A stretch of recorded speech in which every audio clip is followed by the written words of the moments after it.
always having you join me for RwandaTV News in English. I'm William Evans. Now this is the news in detail. Prime Minister, the Right Honorable Dr. Justin Nsengiyumva has once again urged citizens to prioritize cleanliness and avoid consuming substandard beverages that have recently harmed many people's health. He made the remarks during the community work activity marking the end of February, where he joined residents of the city of Kigali in Kicukiro district. We do have details to this report. The end of February umuganda came just days after the National Meteorology Agency warned residents of city of Kigali about unusually heavy rain. The ongoing rains have already caused disasters, including incidents that claimed lives. Residents of Kicukiro district who took part in the community works said that during this period, they clearly see the importance of environmental protection, which explains the strong turnout for the exercise.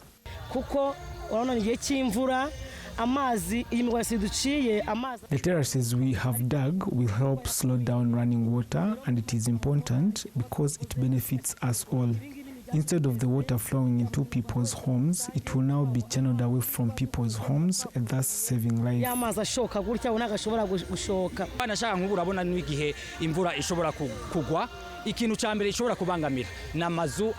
During rain seasons, homes are prone to flooding.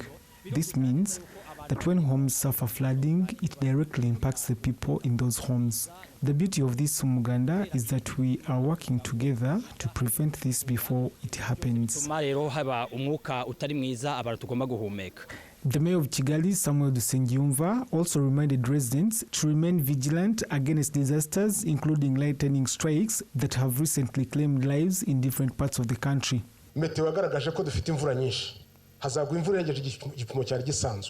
Turasabwa rero uretse nka twakoze gusubira imirwanyasuri n'inzira z'amazi turasaba ko no mu ngo zacu dusubira inzira z'amazi.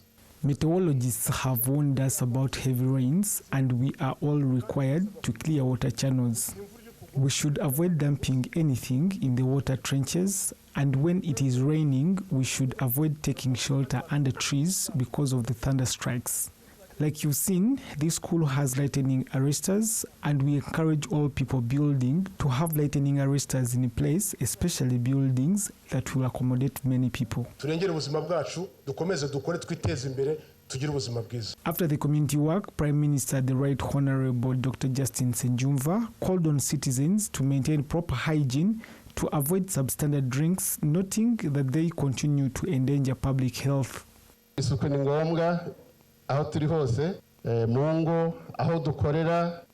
Cleanliness is important in everything we do, where we reside, and what we eat and drink, and what we wear. In the recent past, you've seen police raiding some beverage companies that produce substandard beverages. The other issue is about some of the alcohol consumed. If we are not careful enough, we are likely to lose many people to this. As we speak, we have more than 350 people hospitalized due to this alcohol. In just last week, over 25 people succumbed to this.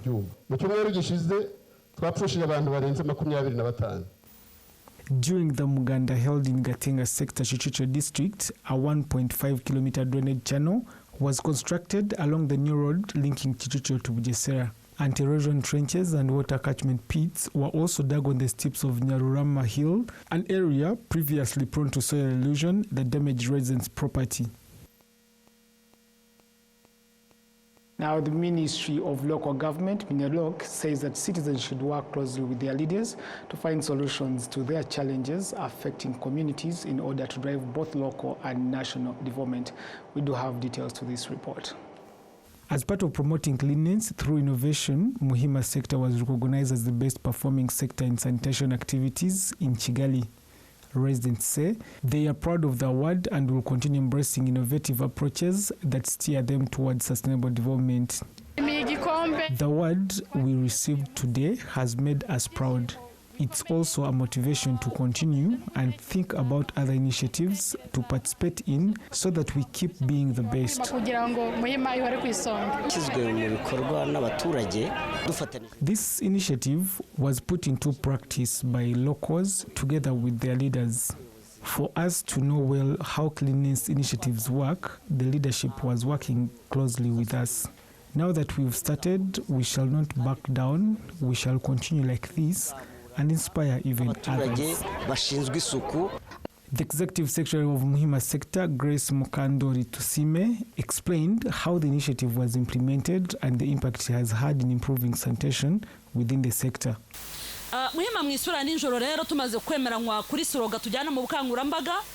After we had agreed on the slogan to be used for the awareness campaign, we firstly launched it here together with other leaders.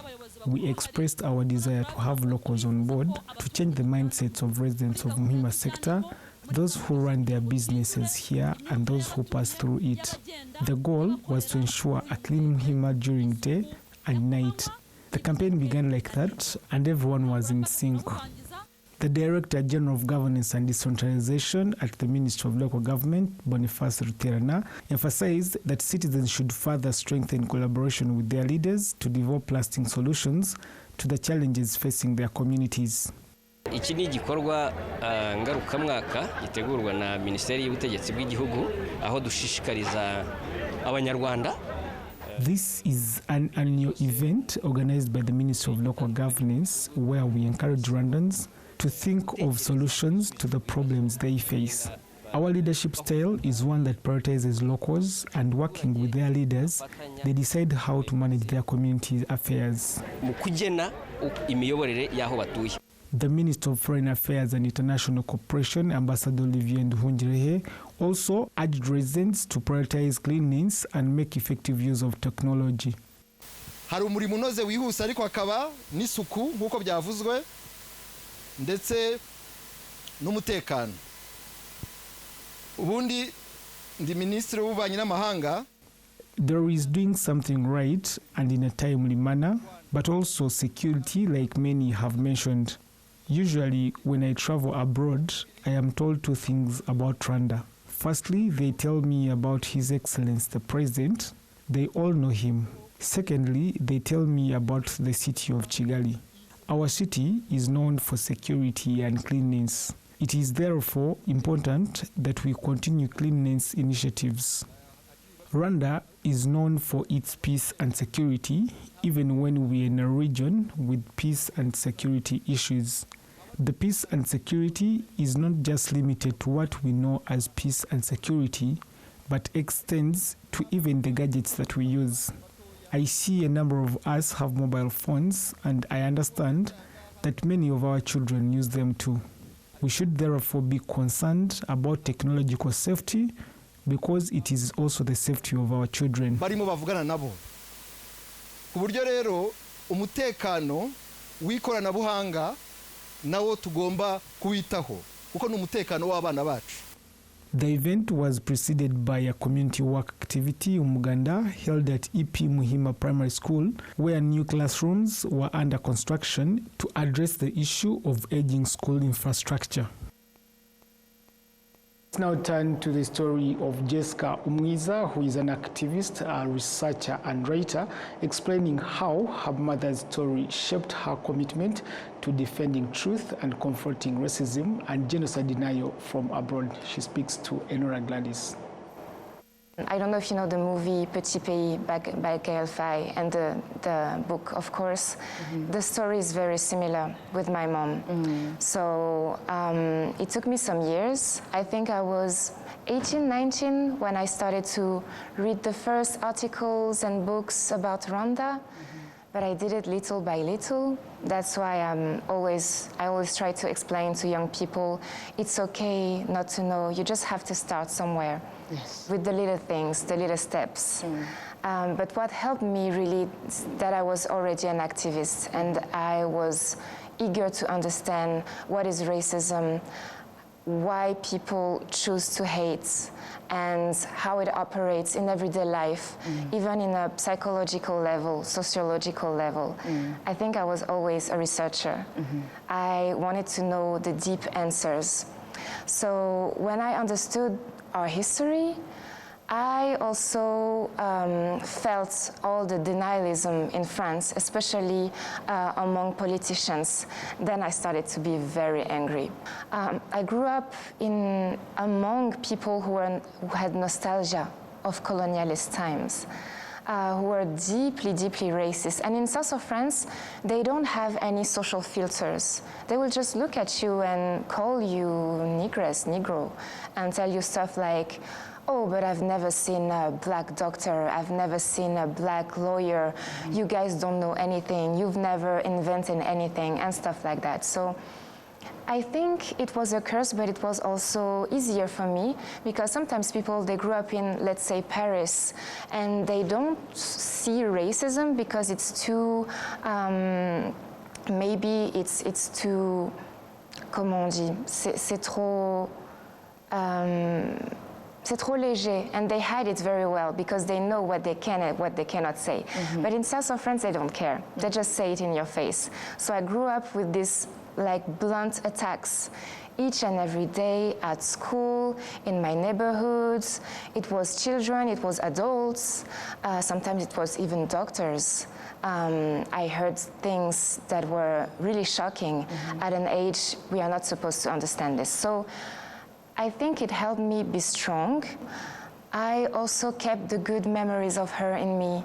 To me, she was this beautiful African woman who spoke a language that I couldn't understand on the phone.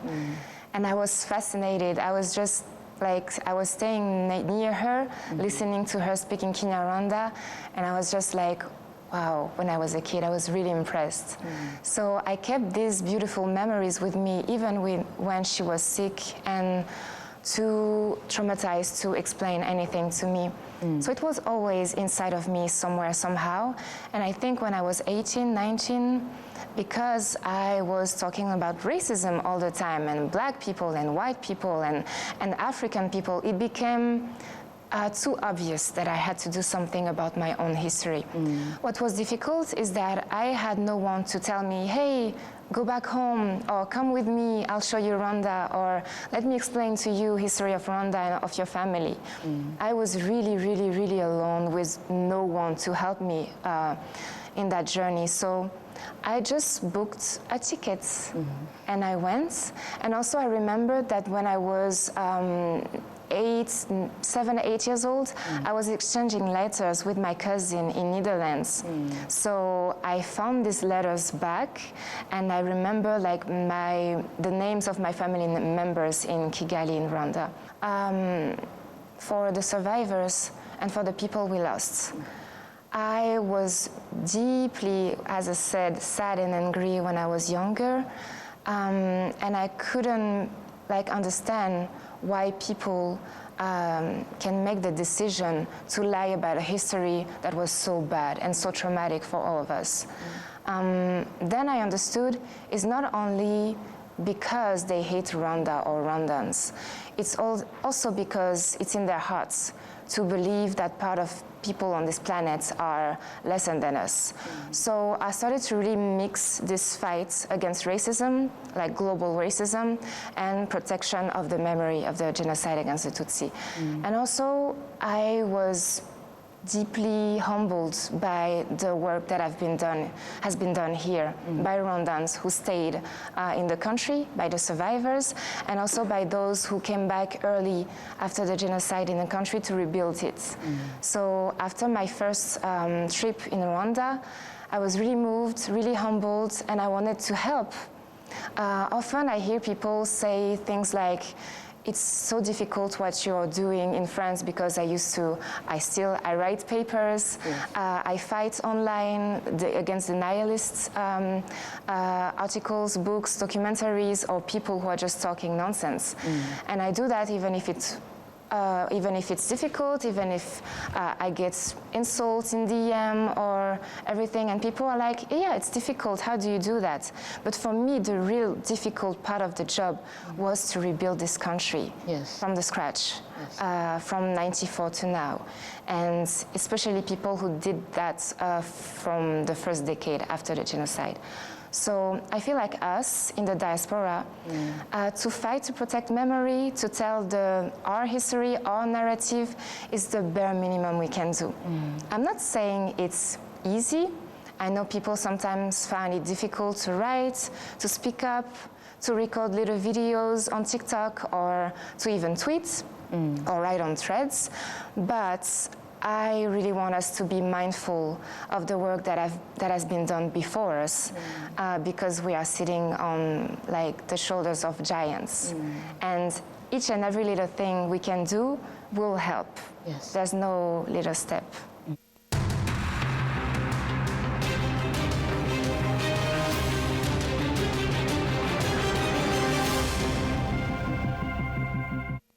Well, Jessica Mwiza was speaking to Olive, not Enora Gladys. We continue with the sports news. Brazilian rider Henrico Bravo Rebelio of the Saldo Quick Step Devo team has won the 7th stage of Tour de Rwanda from Musanze to Kigali, covering 147 2-kilometer course in 3 hours, 20 minutes and 59 seconds. His victory has marked a significant achievement for the young Brazilian climber, and he has become one of the Brazilian riders to win a stage in Tour de Rwanda's history. It was a very hard stage. In the start, some attacks, and then my team controlled very good. So then the breakaway goes, start raining a lot. They get more minutes, but then the team starts pulling, and then we enter in the cobbles in good position. And then I knew in the last K I had strong legs to try to attack because it was uphill. And then I did this and I won. I'm really happy. Yeah, just pushing hard the pedals and suffering. I'm really happy. As I said, it's a dream to win a stage like this. I prepared a lot, so many days out of home, so I'm really happy with this. Last one, how are you ready for tomorrow's last stage? For now, enjoy now, and then tomorrow we see. Now, German rider Maurice Kretzi of the Never Say Never development team has retained the overall race lead following stage 7, carrying his advantage into the final stage. After 7 stages, he remains on top of the general classification with strong cumulative time and consistently across various trains. We'll now take a short break and return with international news in a bit.